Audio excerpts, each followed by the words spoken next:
Hey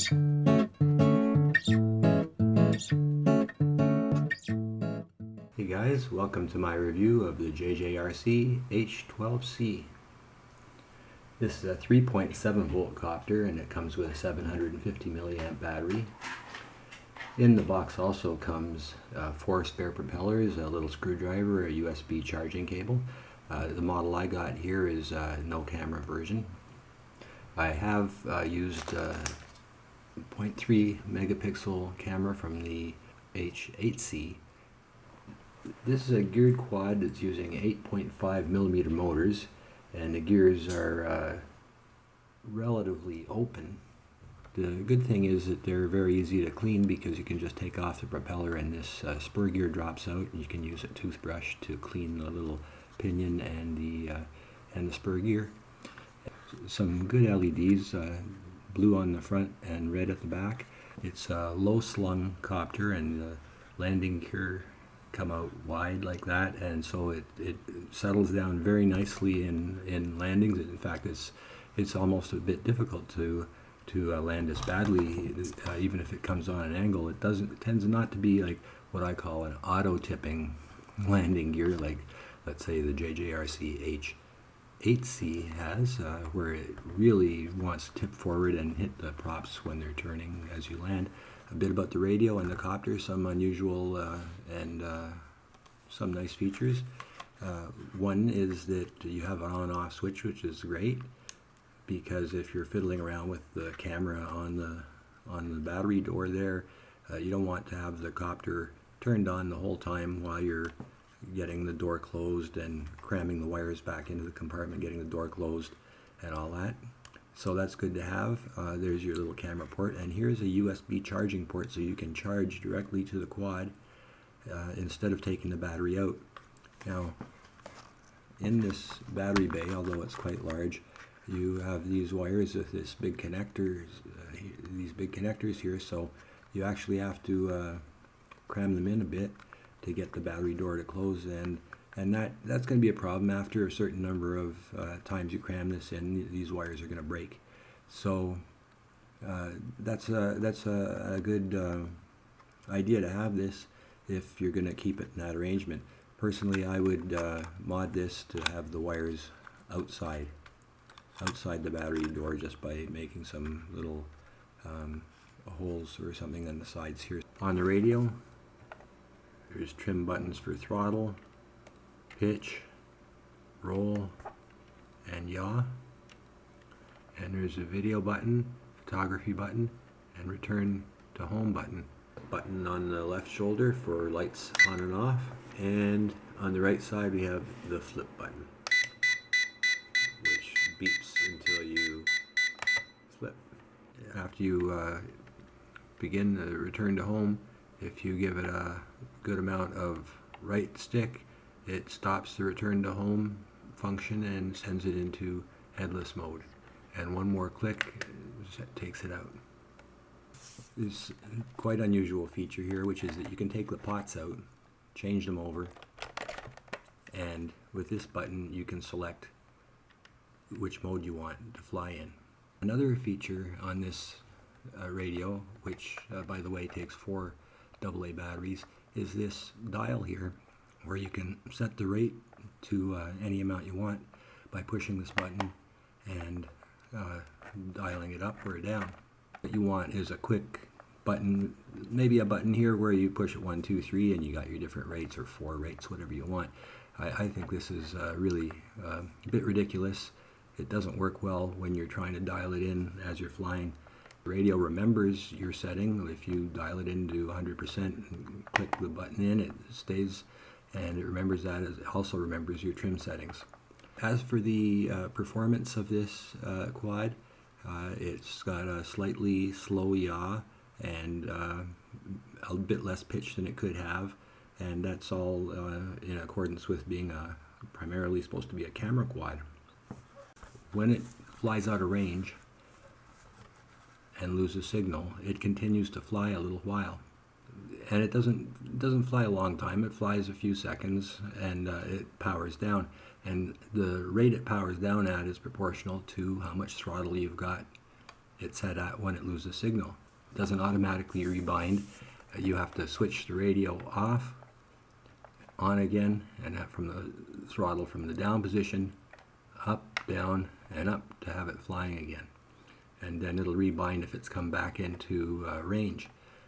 Now, when I was using the camera, I found that it dropped signal when it was not at such far range, and it automatically rebound like a lot of quads will without switching the radio off. So that's quite strange to me, but that's what happened. The range on this is generally pretty good. I've got about 120 paces, so maybe 100 yards. That's as far as I could see it where I was flying it. That's without modifying this at all. Of course, when you raise the antenna up through the canopy, you're going to extend the range probably. And also you could do a mod to the radio, which would also extend the range. Now this is what I don't like, cramming these wires in here. I don't like that, and it often gives me a little bit of trouble when shutting the door. Now to start the copter up, you got to get going there on a flat surface, turn the radio on, up and down, and it's armed. To calibrate, both sticks to the bottom left, press the right shoulder button, and you see the LEDs flashing again. There, it's calibrated. As concerned overall value for this quad, it's got stiff competition from a DFD 181. It's got very weak competition from Holy Stone that overcharges, like charges double whatever a quad's worth. You know, they throw in a couple of extras and charge it double. So that's not competition, but DFD 181 is competition, and it's got the same radio as the JJRC H12C. So I'd say this is a preferable type of radio. If you could put an antenna mod on this, bring the antenna up through the shell here, and lose the get rid of that dropout of signal problem. This could be a very good quad for the price. It would be a really good value, as it's coming down to GearBest on special like $35 now. Not bad at all. That it doesn't rebind automatically is a big minus, no matter which way you look at it. That it flies on a while is not that bad. That it doesn't rebind, that's bad. If the issues could be solved, it'd be very good.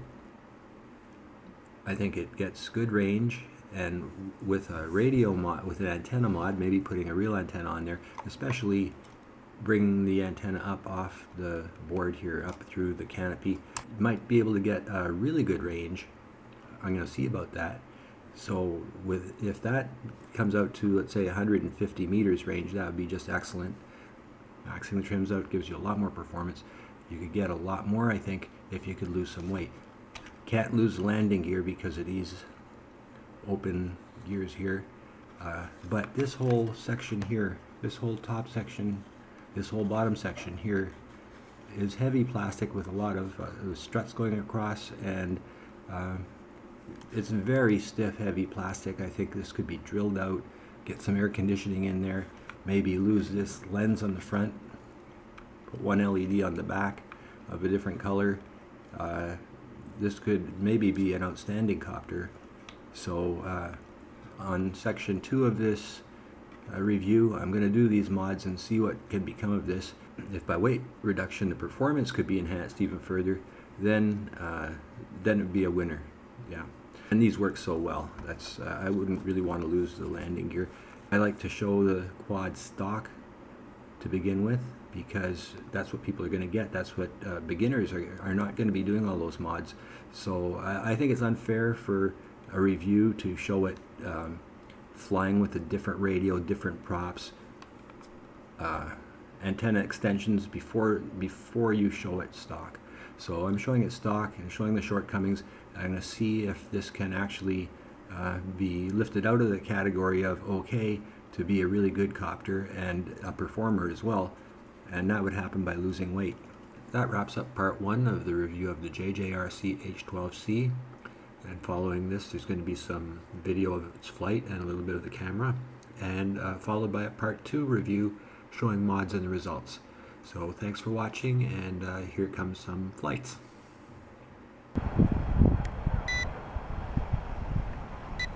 And now I'm going to orient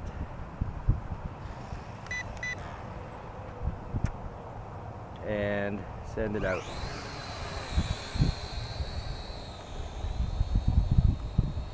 And I'm just going to do a few easy turns. And a beautiful quadcopter. And I'm just going to bring it back in line with where I set it for and press return to home. And that's returning beautifully. I mean, that's going to hit me in the face.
Whoa, almost hit the ground.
Alright guys, there's my review of the JJRC H12C, and next up is going to be a video showing disassembly, some mods, and the results of that. Thanks for watching.